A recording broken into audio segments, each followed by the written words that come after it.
नाज़रीन इकराम, अस्सलामु अलैकुम वरहमतुल्लाहि वबरकातुहू। जी सलाम पर आप सबका इस्तकबाल है। एक नई सुबह के साथ आपके महबूब प्रोग्राम राह नजात के साथ हाजिर खिदमत है। मैं आपकी मेज़बान शगुफ्ता यास्मीन इस स्टूडियो और प्रोग्राम के रौनक को जो शख्सियात दोबाला कर रही हैं, आइए आपको उनसे मुतारिफ़ कराते हैं, रूबरू कराते हैं। सबसे पहले आप सबकी तरफ से और अपनी तरफ से इस्तकबाल करना चाहेंगे मशहूर मारूफ आलिम दीन जनाब मौलाना वारिस मज़हरी साहब का, assistant professor department of Islamic studies Jamia Millia Islamia. खुश आमदीद मौलाना साहब, पुरतम आपका खुश आमदीद। कारी साहब आपका भी है, इस्तकबाल आपका भी है और आपसे हम एक खूबसूरत मुनक़बत ज़रूर सुनेंगे, लेकिन उससे पहले अपने नाज़रीन से कुछ अर्ज़ करना चाहते हैं। नाज़रीन, आज 10 मुहर्रमुल हराम है। 10 मुहर्रमुल हराम यानी आशूरा मुहर्रम, इसकी कई एतबार से बहुत अहमियत है।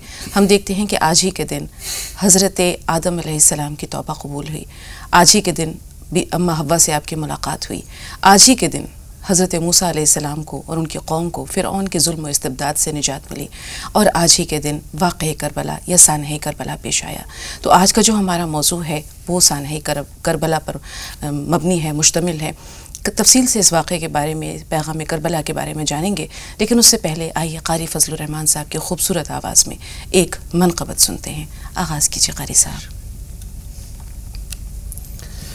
नबी के नवासे हुसैन बिन हैदर लड़कपन का वादा निभाने चले हैं।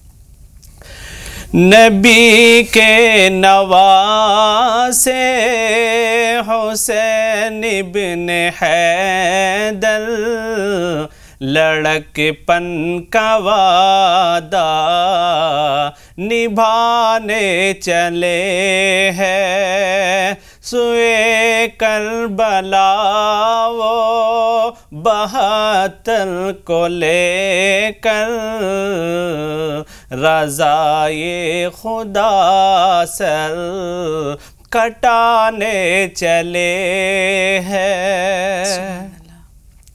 वो दुल दुल पे देखो शहादत की धुन में चले तगले कर शेर खुदा की। वो दुल दुल पे देखो शहादत की धुन में चले तगले कर शेर खुदा की, शेर खुदा की। अकेले वो रंग की तरफ अल्लाह अल्लाह लाइनों की हस्ती मिटाने चले हैं। नबी के नवासे हुसैन बिन हैदर लड़कपन का वादा निभाने चले हैं। वो घर से निकल कर मदीने के बाहर खड़े कह रहे हैं ज़हरा के जानी। वो घर से निकल कर मदीने के बाहर खड़े कह रहे ये ज़हरा के जानी, ज़हरा के जानी। लाइनों से कह दो कि उम्मत की खातिर हुसैन अपने घर को मिटाने चले हैं। नबी के नवासे हुसैन इब्न हैदर लड़कपन का वादा निभाने चले हैं। जिधर देखिए मौत का है अंधेरा, ये रो रो के कहता है दिल आज मेरा। जिधर देखिए मौत का है अंधेरा, ये रो रो के कहता है दिल आज मेरा।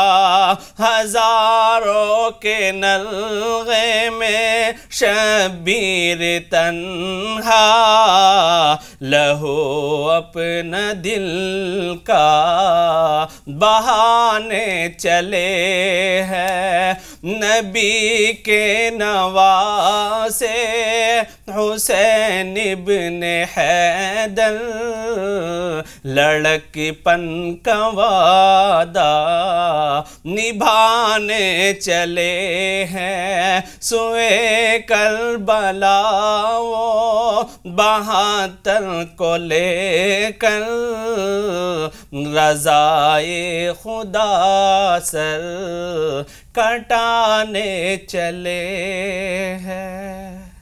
जज़ाकल्लाह क़ारी साहब, जज़ाकल्लाह। इमाम आले मकाम और तमाम 72 जानिसानों की खिदमत में आपने ये खूबसूरत नजराना अक़ीदत पेश किया। अल्लाह ताला आपको जज़ाए खैर दे और हमें तौफीक दे कि हम नेकी और भलाई की खातिर आवाज़ बुलंद कर सके, हक़ और बातिल में इम्तियाज़ कर सके और अल्लाह के बताए हुए रास्ते पर चल सके। नाज़रीन, उम्मीद है कि यह खूबसूरत मनक़बत आपको अच्छी लगी होगी। इससे पहले कि अपने मौजू की जानिब बढ़ें, आपको हम कल और परसों जो हमारा ये मौजू था सानह करबला का तारीख़ी पस मंज़र, उसके बारे में बहुत तफसील से मौलाना साहब से रहनुमाई पहुँचा चुके हैं। और जैसा कि कल भी मौलाना साहब ने बताया था कि जब हज़रत इमाम हुसैन रज़ी अल्लाह ताला अन्हु ने कूफ़ा की तरफ रवानगी का फ़ैसला किया, कूफ़ा वालों के बसद इसरार पर, तो लोगों ने बहुत रोका, बहुत टोका, बहुत समझाया। हज़रत अब्दुल्लाह बिन अब्बास ने कहा, बार बार कहा कि इमाम हज़रत हुसैन रज़ी अल्लाह ताला अन्हु से कहा कि आप वहाँ ना जाएँ, कूफ़ियों पर भरोसा हरगिज़ नहीं किया जा सकता। जो सलूक आपके वालिद के साथ किया, जो सलूक आपके भाई के साथ किया, मुझे डर है कहीं वही बदअहदी आपके साथ ना हो। और अगर आप जाना ही चाहते हैं तो बच्चों और औरतों को लेकर ना जाएँ, मुझे डर है कि इन्हें अपनी निगाहों से आप और आपके रुफ़क़ा की शहादत देखनी पड़ेगी। और जब एकदम क़स्द कर लिया हज़रत इमाम हुसैन रज़ी अल्लाह ताला अन्हु ने जाने का, तो उन्होंने कहा कि मैं आपकी ऊँट के आगे लेट जाता, लेकिन मुझे पता है कि आप तब भी जो है वो नहीं रुकेंगे, नहीं जो है वो अपने इरादे से पीछे हटेंगे।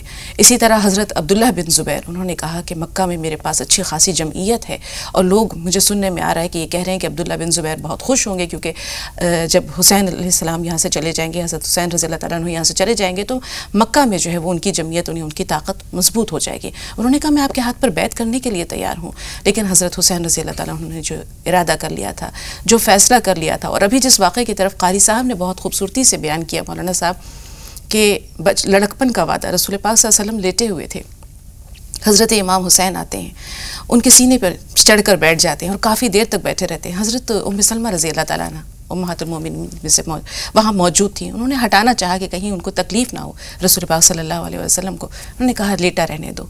उसके बाद वो किसी काम से बाहर गई, वापस आई तो देखा कि रसूलुल्लाह सल्लल्लाहु अलैहि वसल्लम रो रहे हैं। उन्होंने पूछा क्या बात है, अल्लाह आपको कभी दुखी या कभी रंजीदा ना करे, क्यों रो रहे हैं? उन्होंने कहा कि अभी जिब्रील अलैहिस्सलाम आए थे और उन्होंने हाथ दिखाया जिसमें कि करबला की मिट्टी थी। उन्होंने कहा कि जिब्रील ने मुझे बताया है कि ये वो जगह, उस मकाम की मिट्टी है जहाँ मेरा नवासा, जहाँ मेरा हुसैन शहीद कर दिया जाएगा। इसको किसी शीशी में महफूज कर लो और जिस दिन ये खाक खून में तब्दील हो जाए उस दिन ये जान लेना कि मेरा हुसैन शहीद हो गया। तो ये वो वाक़या था जिसका कि पहले जो मतला है उसमें क़ारी साहब ने भी बयान किया। तो वो सानह करबला की बात करते हैं मौलाना साहब। कल आपने बहुत तफसील से बताया कि कूफियों वालों के बसद इसरार पे मुस्लिम बिन अकील रज़ी अल्लाह ताला अन्हु को आपने भेज दिया। वहाँ 12,000 की जमीयत उनके हाथ पर गायबाना बैत कर चुकी। इधर से हज़रत हुसैन रज़ी अल्लाह ताला अन्हु अपने लोगों के साथ रवाना होते हैं और एक ख़ास मकाम पर जहाँ उनको हज़रत मुस्लिम बिन अकील की शहादत की खबर मिलती है, आप लौट जाने का भी इरादा करते हैं, लेकिन हज़रत मुस्लिम बिन अकील के साहिबजादे ये कहते हैं कि हमें अपने वालिद का क़िसास लेना है। और यहाँ पर आपकी जो गैरत है वो ये गवारा नहीं करती कि आप पीछे हट जाएं, आप आगे बढ़ते हैं, इसके बाद का जो वाक़या है वो हम आपसे जानना चाहेंगे। बहुत शुक्रिया। बिस्मिल्लाहिर्रहमानिर्रहीम नहमदुहु व नसल्ली अला रसूलिहिल करीम, अम्मा बाद। हज़रत हुसैन रज़ियल्लाहु ताला अन्हु की शहादत पे गुफ्तगू 2 दिनों से चल रही है। ये तीसरे मरहला है जिसको हम देख रहे हैं कि हज़रत हुसैन रज़ियल्लाहु ताला अन्हु कूफ़ा पहुँचते हैं, और जैसा कि बताया गया कि लोगों के बसद इसरार पे भी उनका इरादा मुतज़लज़िल नहीं होता है और वो कूफ़ा चले आते हैं। यहाँ उनके सामने सारा मंज़र है, वो महसूस कर रहे हैं कूफ़ा आने के बाद कि जो सूरत हाल उन्होंने सोची और समझी थी उसके ये सूरत हाल बिल्कुल उसके बरक्स है। ये उनके सामने एक मंज़र बिल्कुल वाज़े हो जाता है। लेकिन उनके सामने जो मुख्तलिफ़ मसाइल थे वो मसाइल उनके पाँव की ज़ंजीर बन जाते हैं, जिसमें सबसे अहम मसाला हज़रत मुस्लिम बिन अक़ील की शहादत थी और उनके बच्चों का इस बात पे इसरार था कि उनका क़िसास लिया जाए। बज़ाहिर ऐसा महसूस होता है कि अगर उनका ये इसरार न होता तो हज़रत इमाम अली मकाम लौट जाते, लेकिन उन्होंने उनकी दिलजोई की खातिर ये महसूस किया कि अब इस वक्त पीछे हटना एक तरह की बुज़दिली होगी और एक तरह की बेमरूवती होगी जिसे वो बर्दाश्त नहीं कर सकते थे। चुनांचे वो आगे बढ़े और उन्होंने करबला का रुख किया। लेकिन उसके बावजूद उनके रवैये में ऐसा महसूस होता है कि तब्दीली आने लगी थी और ये महसूस करने लगे थे कि अगर कोई ऐसा उनको मौका मिले तो वो हट जाएं। चुनांचे उन्होंने बार बार इस बात पे इसरार किया कि हमें यहाँ से जाने दिया जाए, या तो मैं मक्का चला जाऊँ, या फिर मैं दिमश्क चला जाऊँ, या फिर मैं कहीं चला जाऊँ। लेकिन उन्हें इस बात का मौका नहीं दिया गया। और जो उबैदुल्लाह बिन ज़ियाद का इसरार था, जिस तरह से उस तक बात पहुंचाई गई, उसकी बुनियाद पे उसका जो जहन बना वो ये कि किसी भी तरह से उन्हें गिरफ़्तार कर लिया जाए या किसी भी तरीक़े से उनका काम अंजाम यानी उनका कत्ल कर दिया जाए। बिल्कुल मौलाना साहब, क़तई कलामी के लिए माज़रत। यहाँ हम ये देखते हैं कि उन 3 शराइत के बाद इब्न ज़ियाद की तरफ से ये पैगाम आता है कि हम यजीद तक उस वक्त तक आपको हम नहीं पहुँचने देंगे, पहले आपको मेरे हाथ पर बैत करनी होगी। तो उमर बिन साद बिन अबी वक्कास जब ये बात लेकर आते हैं हज़रत हुसैन रज़ियल्लाहु ताला अन्हु के पास, तो आप कहते हैं कि इब्न ज़ियाद के हाथ पर बैत करने से बेहतर है कि मैं मर जाऊँ। और यहाँ पर हम देखते हैं कि बहुत कोशिश होती है दरमियान में कोई ऐसे तीसरा रास्ता निकालने की, लेकिन इब्न ज़ियाद की तरफ से ज़्यादतियों का जो सिलसिला है वो जारी रहता है, यहाँ तक कि दरिया फ़रात का पानी रोक दिया जाता है। हज़रत इमाम हुसैन रज़ियल्लाहु ताला अन्हु और आपके जो 72 जानिसार थे या जितने भी थे, तकरीबन कभी कहते हैं कि 200 या उसके आसपास भी कुछ तादाद थी, बहरहाल जो भी आपके हमराही थे वो सब के सब प्यासे थे। और रात के वक्त इब्न ज़ियाद जो है वो लश्कर कशी का या फ़ौज कशी का इरादा करता है। तो हज़रत हुसैन कहते हैं कि रात हो चुकी है, सूरज गुरूब होने को है, कल सुबह का इंतज़ार करते हैं। सुबह के वक्त दोनों तरफ की फ़ौजें सफ़ा रास्ता होती हैं। इधर इमाम अली मकाम अपनी फ़ौज को दुरुस्त करते हैं, अपने मुट्ठी भर जानिसारों की सफ़बंदी करते हैं, उधर एक लश्कर जर्रार है। लेकिन इससे पहले कि बाज़ाब्ता जंग का आगाज़ हो, आप एक बहुत खूबसूरत तकरीर, दिलदोज़ तकरीर करते हैं। वो तकरीर क्या थी? इमाम हुसैन के मुख्तलिफ़ खुतबात हैं जो जब वो मदीना से मक्का और मक्का से फिर कूफ़ा आए हैं तो उन्होंने मुख्तलिफ़ खुतबात दिए हैं, जिनमें से सबसे आखिरी खुतबा जो एक तरह से इत्माम हुज्जत था, उन्होंने जो करबला में दिया वो अपने आप में एक इंतहाई दिलदोज़ और दर्दनाक खुतबा है, जिसमें उन्होंने ये बयान करने की कोशिश की कि ये इरादा मुझे कत्ल करने का, ये कत्ल नाहक है और इसका नुक़सानात उम्मत को उठाने पड़ेंगे। चुनांचे आपने इंतहाई दर्दनाक लहजे में फ़रमाया कि लोगों सुन लो कि मैं अली का बेटा हूँ, मेरी माँ फ़ातिमा थी और मेरे चचा जाफ़र तैयार थे। उन्होंने कहा कि देखो मेरे लिए यहाँ जो असहाबे कराम ज़िंदा हैं उनसे मालूम कर लो कि रसूल अकरम सल्लल्लाहु अलैहि वसल्लम की मुख्तलिफ़ अहादीस हैं। रसूल अकरम सल्लल्लाहु अलैहि वसल्लम ने इरशाद फरमाया कि मैं और मेरा भाई जन्नत में नौजवानों के सरदार होंगे। इसी तरह से आपने इरशाद फरमाया कि देखो मैंने कभी झूठ नहीं बोला, मैंने कभी किसी को कत्ल नहीं किया, इसलिए इसका कोई सवाल कायम पैदा नहीं होता कि मुझे क़िसास में कत्ल किया जाए। इसी तरह से आपने उसी खुतबे में इरशाद फरमाया कि देखो मैं मदीने में था, तुमने मुझे मक्का बुलाया, फिर मैं मक्के में पड़ा हुआ मसरूफ़ इबादत था, तुमने मुझे ख़ुतूत लिख लिख कर करके वहाँ से तुमने मुझे कूफ़ा बुलाया।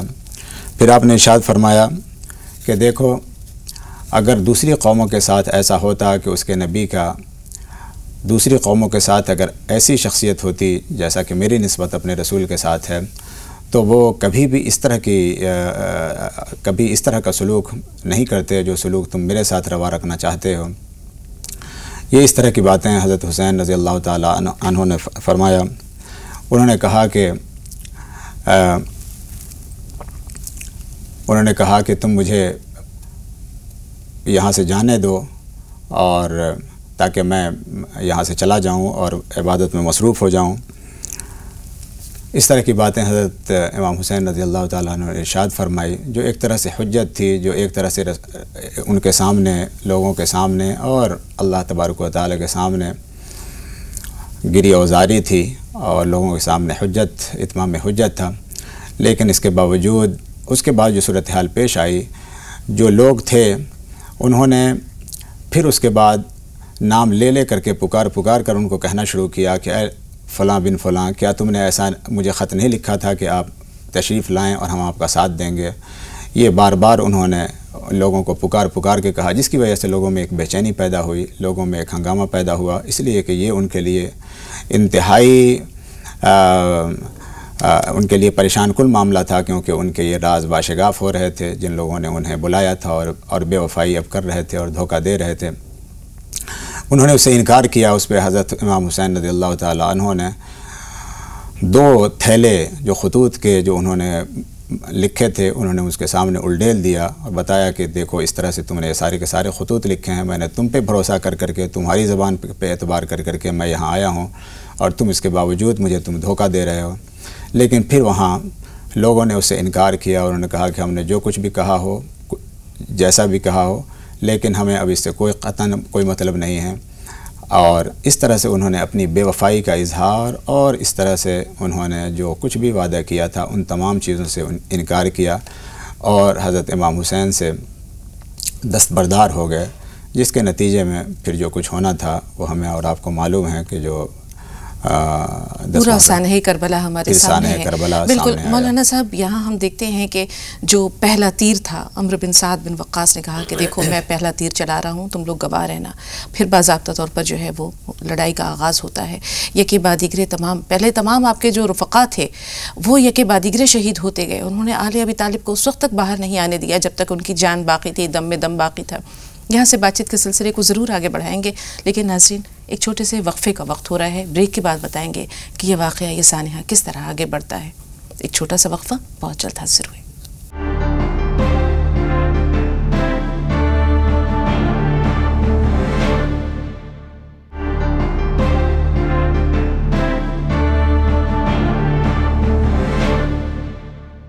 नाज़रीन, वक्फ़े के बाद एक बार फिर आप सबका इस्तक़बाल है और एक बार फिर अपने मेहमानों को खुशामदीद कहते हैं। एक बार फिर मौलाना साहब आपका भी इस्तक़बाल है और सना तशरीफ़ ला चुकी है स्टूडियो में। खुशामदीद सना, आपसे भी इंशाल्लाह कुछ ना कुछ ज़रूर सुनेंगे, लेकिन उससे पहले अपने मौजू की तरफ बढ़ते हैं। और जैसा कि नाज़रीन आपको बताया कि बाज़ाब्ता तौर पर जब लड़ाई का आगाज़ होता है तो उस वक्त तक हज़रत हुसैन रज़ी अल्लाह तआला अन्हु के जो रुफ़क़ा हैं वो पहले अपनी जो है वो जानें क़ुरबान करते हैं, परवानावार निसार होते हैं, और उसके बाद फिर अहले बैत जो हैं वो यके बाद दीगरे मैदान जंग में आते हैं, दादे शुजाअत देते हैं।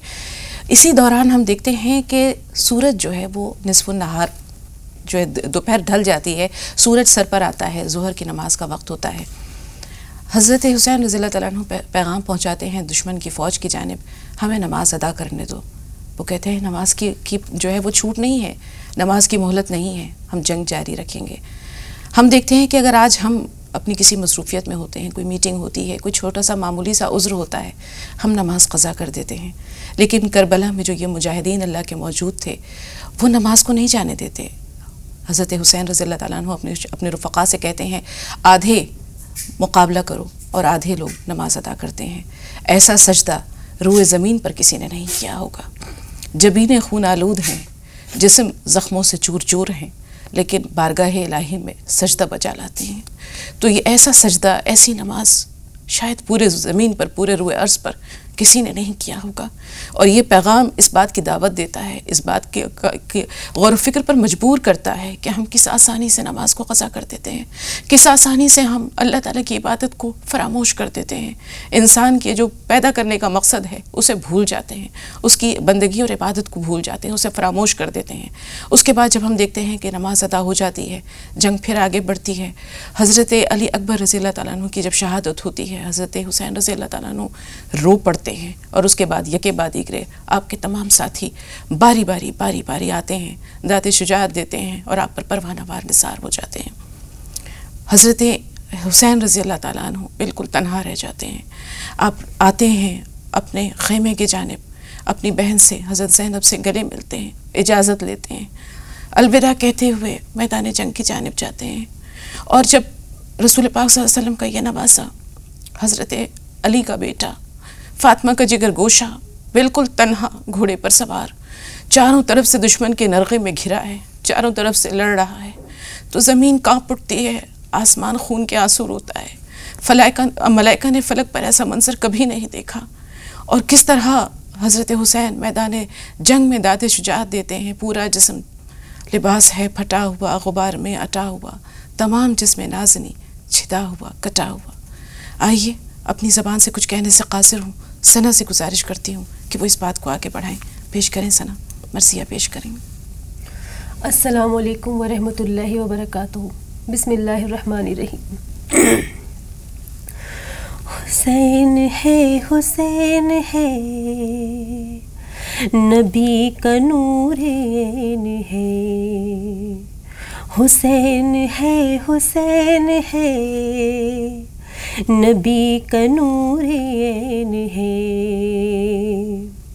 लिबास है फटा हुआ, गुबार में अटा हुआ, तमाम जिस्म नाज़नी छिदा हुआ, कटा हुआ। ये कौन ज़ी वक़ार है, बला का शाह सवार है। ये कौन ज़ी वक़ार है, बला का शाह सवार है, कि है हजार कातिलों के सामने डटा हुआ। ये बिल यकीन हुसैन है नबी का नूरेन है, ये बिल यकीन हुसैन है नबी का नूरेन है, हुसैन है नबी का नूरेन है। ये कौन हक परस्त है, मैं रज़ाए मस्त है, कि जिसके सामने कोई बुलंद है न पस्त है। उधर हजार घात है, मगर अजीब बात है। उधर हजार घात है, मगर अजीब बात है, कि एक से हजार का भी हौसला शिकस्त है।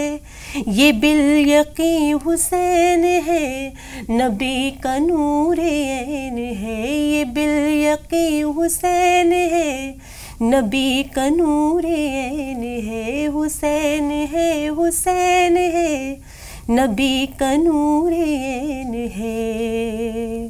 सुभान अल्लाह। दिलावरी में फर्द है, बड़ा ही खैर मर्द है, कि जिसके दबदबे से रंग दुश्मनों का जर्द है। हबीब मुस्तफ़ा है ये, मुजाहिदे खुदा है ये। हबीब मुस्तफ़ा है ये, मुजाहिदे खुदा है ये, जभी तो इसके सामने ये फौज गर्द बर्द है। ये बिल यकीन हुसैन है, नबी का नूरे ऐन है। ये बिल यकीन हुसैन है, नबी का नूरे ऐन है। हुसैन है, हुसैन है, नबी का नूरे ऐन है। उधर सिपाह शाम है, हजार इंतजाम है। उधर में दुश्मनान दी, इधर फकत इमाम है। मगर अजीब शान है, गजब की आन बान है। मगर अजीब शान है, गजब की आन बान है कि जिस तरफ उठी है तेग बस खुदा का नाम है।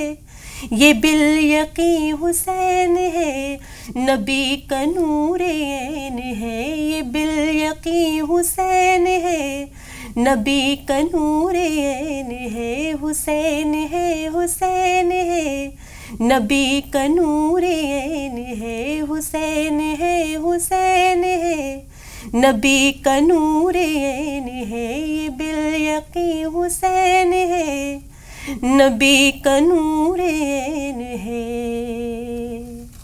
सुभान अल्लाह सना, जज़ाकिल्लाह, अल्लाह आपको जज़ाए खैर दे। बहुत खूबसूरत पेशकश, और इससे जो जज्बात हमारे सरशार हो जाते हैं। पैगाम करबला कोई मामूली पैगाम नहीं है मौलाना साहब, ये शहादत कोई मामूली शहादत नहीं है। क्या पैगाम मिलता है, क्या दर्स है हमारे लिए पैगाम करबला से या ज़ाने करबला से? देखिए, ये अल्लाह तबारक व तआला ने जो एक कायनात बनाई है, ये जो इंसानियत की तश्कील की है, उसकी इब्तिदा से उसके नेचर में, फितरत में ये बात शामिल है कि एक तरफ हक़ है और दूसरी तरफ बातिल है। हक़ व बातिल की जंग शुरू से है और शुरू रहेगी, हमेशा रहेगी।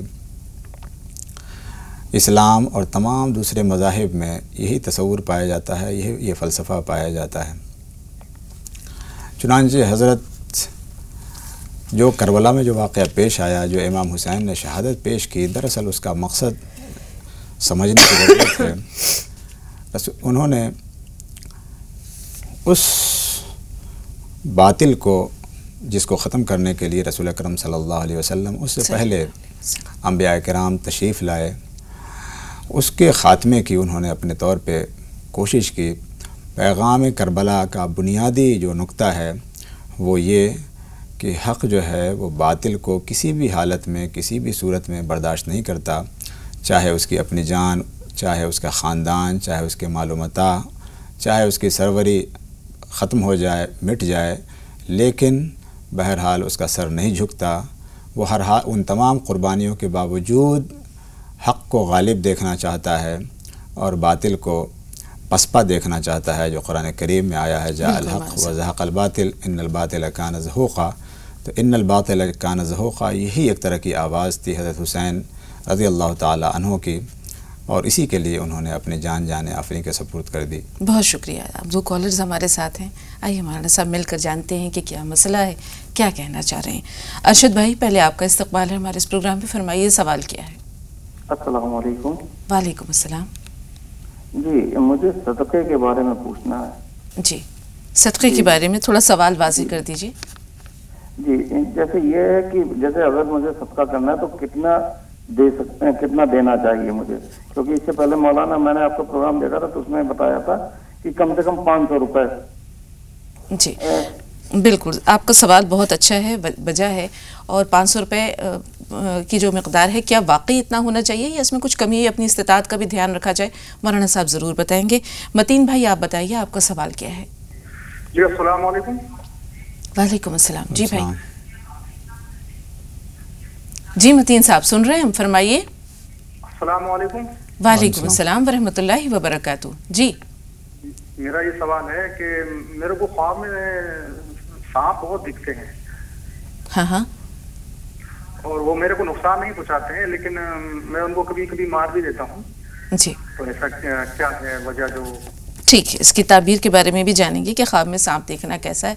नाज़रीन, प्रोग्राम का सिलसिला जारी रहेगा, लेकिन यहाँ वक्त है एक और छोटे से ब्रेक का। मिलते हैं इस ब्रेक के बाद।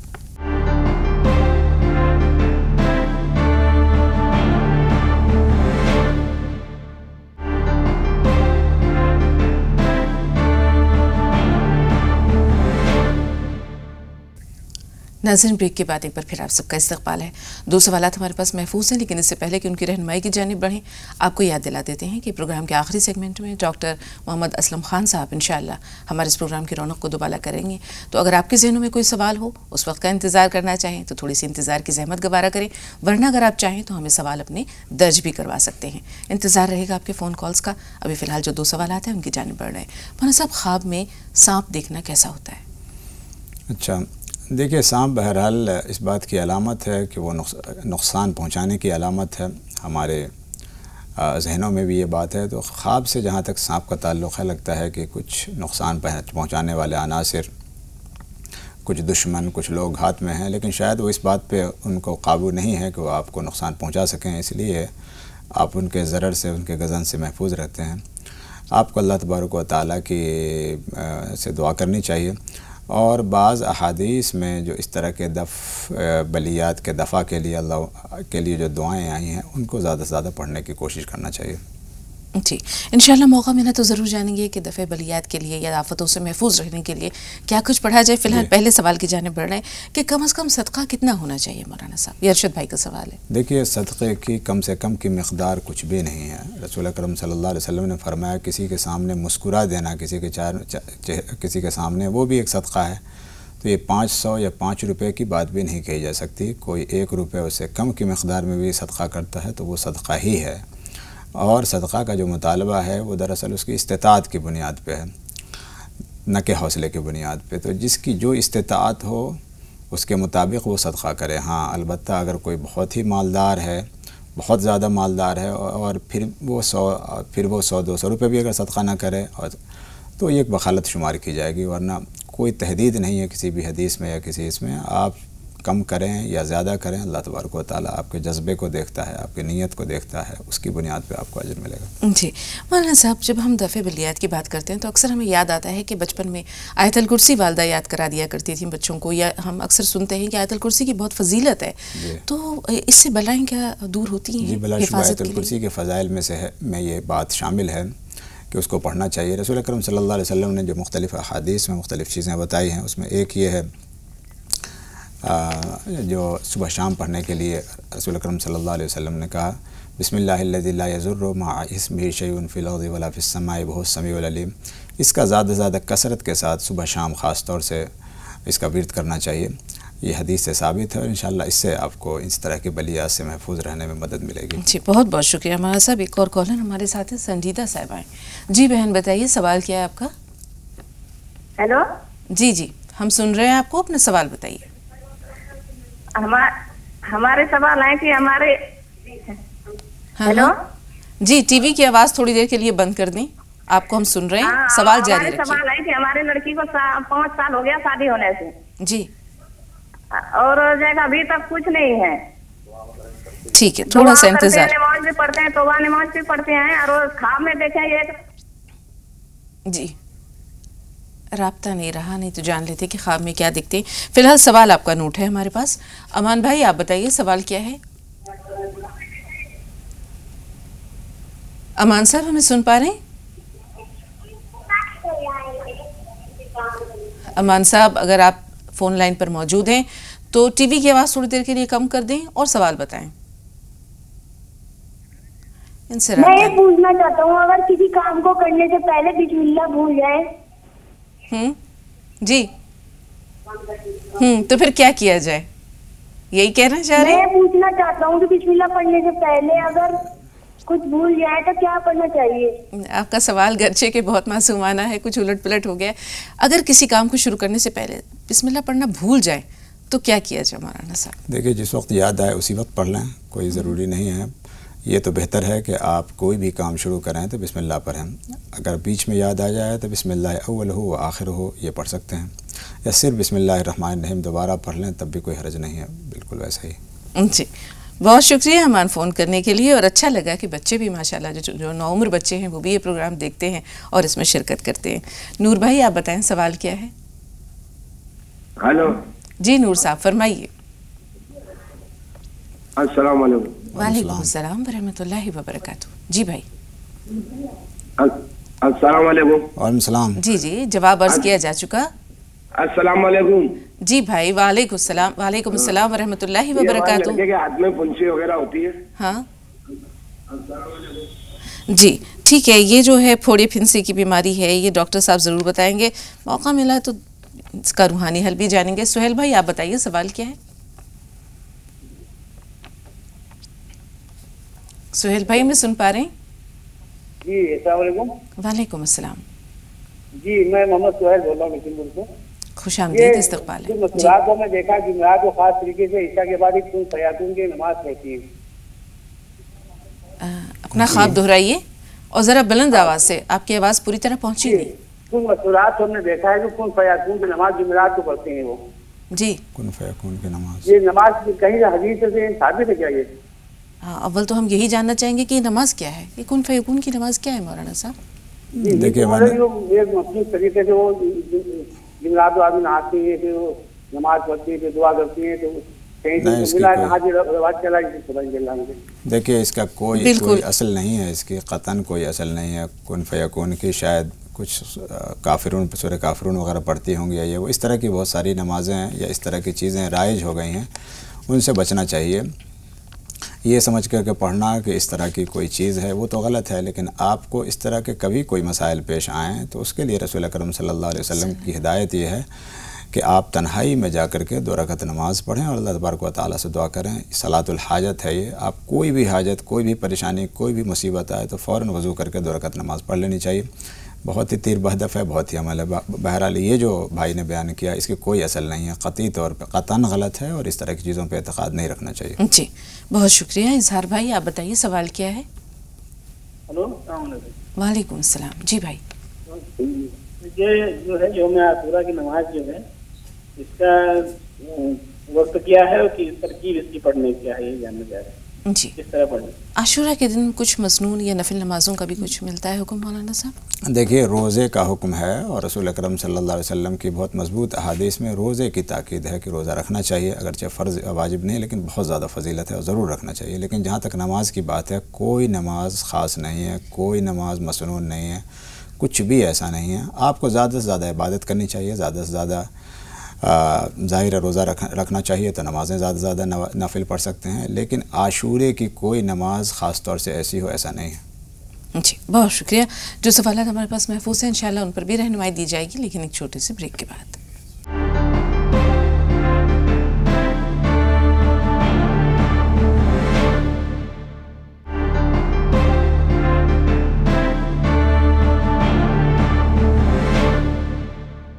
नाज़रीन, ब्रेक के बाद एक बार फिर आप सबका इस्तकबाल है। अब तक आपके मसाइल का जो रूहानी इलाज था उस पर मौलाना साहब रहनुमाई कर रहे थे, और अब वक्त हो चला है हमारे प्रोग्राम के आखिरी सेगमेंट का।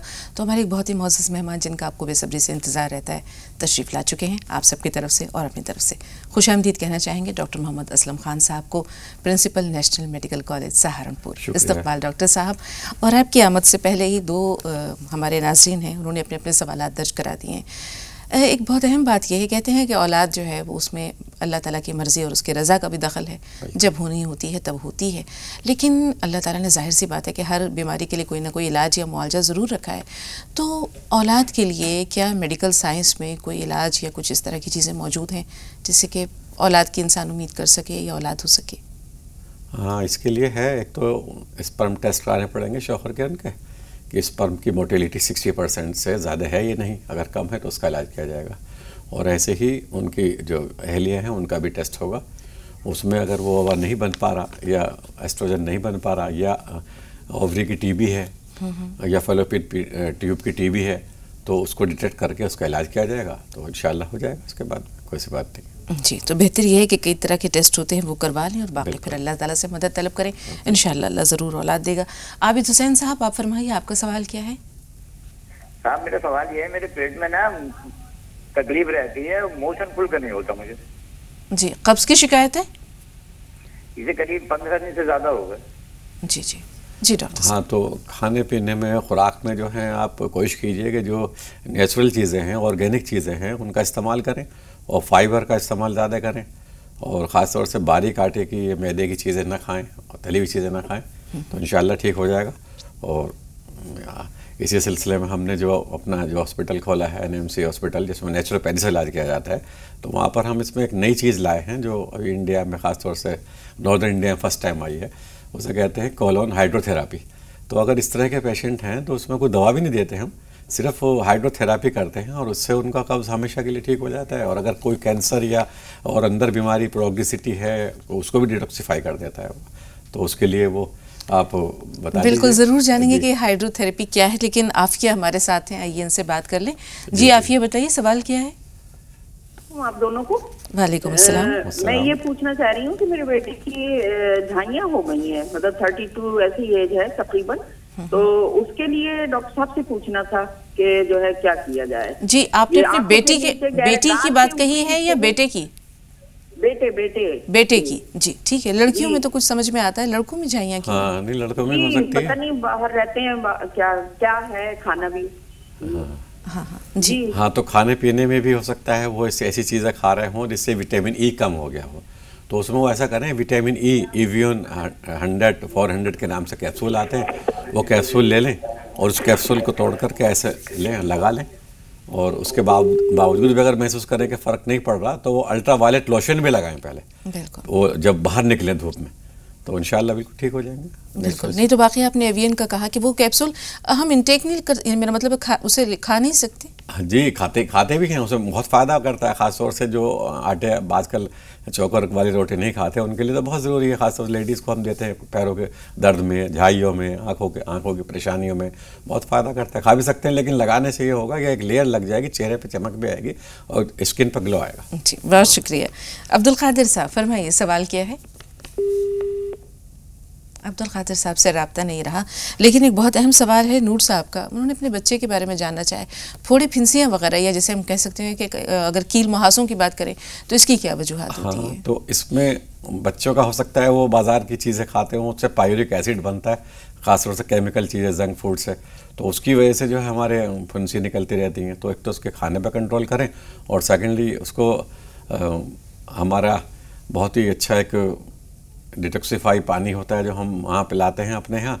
तो एक फूल होते हैं, वो पानी में डाल लेते हैं और उससे वो पानी जो है उसका जहर ख़त्म हो जाता है और फुंसी वगैरह ठीक हो जाती हैं उससे। ये आपने एक और नई चीज़ बताई। अभी तो हमने हाइड्रो जो आपने बताया था तरीक़ा इसका थेरेपी का, उसके बारे में जानना था, लेकिन ये आपने बताया कि ये कौन सा पानी है? जी, ये एक्चुअली हमारे जो ब्लड है उसकी जो pH वैल्यू होनी चाहिए 7.4 होनी चाहिए। अगर 7.4 से ज़्यादा है या कम है तो हम बीमार हो जाते हैं, खासतौर से फोड़े फुंसी निकल जाते हैं, कैंसर हो जाता है, बड़ी बीमारी भी हो जाती है। तो उसके लिए नेचुरोपैथी बेस्ट है। लेकिन जो तरीका था उसके बारे में जानेंगे कि कौन से फूल होते हैं और किस तरह इनका पानी पिलाया जाता है। साउथ की तरफ फूल कॉलर है, अगर आपकी इजाजत कहलाते हैं वो। जी हाँ, तो उसको हम पानी में डालते हैं तो पानी जो है, जो उसमें किसी की तरह के भी सब्सटेंस या बैक्टीरिया होते हैं वो डेड हो जाते हैं। बिल्कुल। शबनम हमारे साथ है, उनसे बात कर लें। जी शबनम, बताइए सवाल क्या है? जी अस्सलाम वालेकुम। वालेकुम अस्सलाम। जी शबनम। जी, मेरे एड़ी में बहुत दर्द रहता है, बैठ कर उठते हैं तो ज़रा देर बैठ कर उठते हैं तो बहुत दर्द हो, चल नहीं पाते हैं, या सो कर उठते हैं तो बहुत दर्द होता है, तो इसकी क्या वजह है? आप एडियो के लिए यूरिक एसिड कराएं, आप उसका टेस्ट कराएं। एडियो में पेन होता है, आमतौर से यूरिक एसिड जो है बढ़ जाता है हमारी बॉडी में, वो निकल नहीं पाता। तो उसके लिए आप हमारा नंबर नोट कर लें, अगर आप चाहें तो उस पर हमें बता सकती हैं। 9997153735। इस पे ये हेल्प लाइन नंबर है, हेल्पलाइन नहीं बल्कि हेल्प लाइन नंबर है। जब भी आप मालूम करेंगे तो आपको कोई ना कोई अच्छी बात मिलेगी और इंशाल्लाह इसकी रिपोर्ट आप हमें व्हाट्सएप कर दें। वेबसाइट भी बता दें। हाँ, वेबसाइट ही बता देते हैं, nmicc.com, ये हमारी वेबसाइट है, उस पर ईमेल पड़ी हुई है और ये व्हाट्सएप नंबर भी बता दिया आपको। तो आप इस पर रिपोर्ट भेजेंगे तो इंशाल्लाह ऐसा इलाज भेजेंगे, वहाँ 5-7 दिन में ठीक हो जाएंगे। और कोई ज़्यादा कोई दिक्कत आती है तो आपको हम बुलाएंगे वहाँ पर, बड़ा सस्ता और बड़ा अच्छा इंतज़ाम है रहने का, और आपको अच्छा लगेगा, आपकी लाइफ स्टाइल ही चेंज हो जाएगी वहाँ की। बिल्कुल काबिल ज़िक्र बात यह है डॉक्टर साहब कि यही इलाज जब हम साउथ में करवाते हैं तो अखराजात भी ज़्यादा होते हैं और ये जो ट्रीटमेंट है ये काफ़ी कॉस्टली होता है, लेकिन यहाँ रहने ठहरने और इलाज मुआवजा बहुत सस्ता है नेशनल मेडिकल कॉलेज सहारनपुर। लोग बताते हैं लाखों रुपए लग जाते हैं, यहाँ हज़ारों में बात हो जाती है, बहुत ही कम में हो जाता है। दूसरी एक और चीज़ है हमारे यहाँ पर जो उनके यहाँ नहीं, प्लस वो प्लस पॉइंट ये है कि हम लोग मॉडर्न साइंस को भी उसमें अडॉप्ट करते हैं, यानी कि टाइम टू टाइम जो उसके टेस्ट हैं बीमारी के वो टेस्ट करा के ग्रेजुअली देखते हैं कितना फ़ायदा पहुंच रहा जी, तो उसी दिशा में काम करते हैं। बिल्कुल। परवीन साहिबा हमारे साथ हैं, जी बताइए सवाल क्या है। वालेकुम अस्सलाम। जी बहन। जी हमारी बेटी है तो वो 20 साल की है, उसको जो है मतलब पीरियड में बहुत दर्द होता है, पहले से भी होने लगता है उसको, और जो है कभी कभी जो है बेहोश भी हो जाती है और बहुत कमजोर होती जा रही है, 20 साल की है। जी अच्छा जी डॉक्टर साहब। वैसे तो ये अगर हॉस्पिटल में आए तो ज़्यादा अच्छा रहेगा, क्योंकि अभी एक पेशेंट का यहाँ फ़ोन भी आया, उसके बाद वो स्टूडियो में ही पेशेंट आ गया और उसने बहुत सारे नुस्खे दिखाए, इतनी सारी दवाई खा रखी थी, तो उसको हमने यही सोफे पे लिटाया स्टूडियो के और उसको सिर्फ उसको हमने उसकी टांगें घुटने से ऊपर कराई, उसका दर्द ठीक हो गया। तो कुछ चीज़ ऐसी मिरेक्युलस होती हो सकता है इनको हिस्टीरिया हो, वो हम डायग्नोस कर लेंगे, या इनको और कोई परेशानी होगी तो अगर ये हॉस्पिटल आ जाए हमारे, जो हमने भी एड्रेस लिखवाया तो बहुत अच्छा रहेगा। लेकिन फिलहाल जो है ये ट्रेमेडोल MR टैबलेट खा सकती हैं। एक बार दोहरा दीजिए जी, TRAMODOL ट्रेमेडोल MR मसल रिलैक्सेंट, बहुत ही जल्दी फायदा हो जाएगा, उसके बाद आ जाए तो सारी उम्र को दिक्कत नहीं होगी। बिल्कुल। क्या कोई इस तरह का देसी इलाज भी मौजूद है, जैसे जो ख़वातीन जिनको इन अय्याम में बहुत तकलीफ होती है तो उस तकलीफ को कम करने के लिए? हाँ, उसके लिए कम करने के लिए हम गाजर के बीज ले सकते हैं। गाजर के बीज रोज़ाना आधी चम्मच, जब पेन होता है खास तौर से मेंस्ट्रुअल पीरियड में, आधा चम्मच लेने बहुत है दूध के साथ में, तो बिल्कुल पेन नहीं होगा और कोई कॉम्प्लिकेशन नहीं होगा, जो हार्मोन्स बनता है वो हार्मोन्स ठीक बनेगा, बहुत अच्छा रहता है। कभी कभी बेकायदगी हो जाती है डॉक्टर साहब। जी, इर्रेगुलर मेंस्ट्रुएशन हो जाते हैं, तो उसकी वजह क्या होती है कि हमारे जो यूट्रस में हार्मोन्स है उसका सिक्रेशन घटता बढ़ता रहता है, तो उसकी वजह ये होती है कि हम बिल्कुल भी अपने आप को कहना चाहिए एक्सरसाइज वगैरह में नहीं डालते। अगर वो खुद झाड़ू पोछा लगाएं, कुछ करें, तो उससे बहुत जल्दी उन्हें फ़ायदा पहुंचेगा और यूट्रस फ्लेक्सिबल रहेगा। बिल्कुल, बहुत शुक्रिया। गर्चे हाइड्रोथेरेपी के बारे में बहुत कुछ नहीं जान सके, लेकिन इंशाल्लाह अगली मुलाकात में ज़रूर जानेंगे। नाज़रीन को भी बताएंगे कि नई नई थेरेपीज़ या नेचुरोपैथी किस तरह से हमारी ज़िंदगी या हमारी सेहत को फ़ायदा पहुंचा सकती है। फ़िलहाल चूँकि प्रोग्राम को ख़त्म करने का वक्त हो रहा है, इसलिए आइए मिलकर डॉक्टर साहब का शुक्रिया अदा करते हैं। तशरीफ़ आवरी के लिए तमाम नाज़रीन के लिए बहुत बहुत शुक्रिया, बहुत शुक्रिया। तो नाज़रीन, आज हमारी और आपकी मुलाकात यहीं तक। एक नई मुलाकात के लिए रुख्सत लेना ज़रूरी है। इजाज़त दीजिए डॉक्टर साहब को, अपनी मेज़बान को और हमारी पूरी टीम को। इंशाअल्लाह फिर मिलेंगे, तब तक के लिए अस्सलामु अलैकुम वरहमतुल्लाहि वबरकातुहू।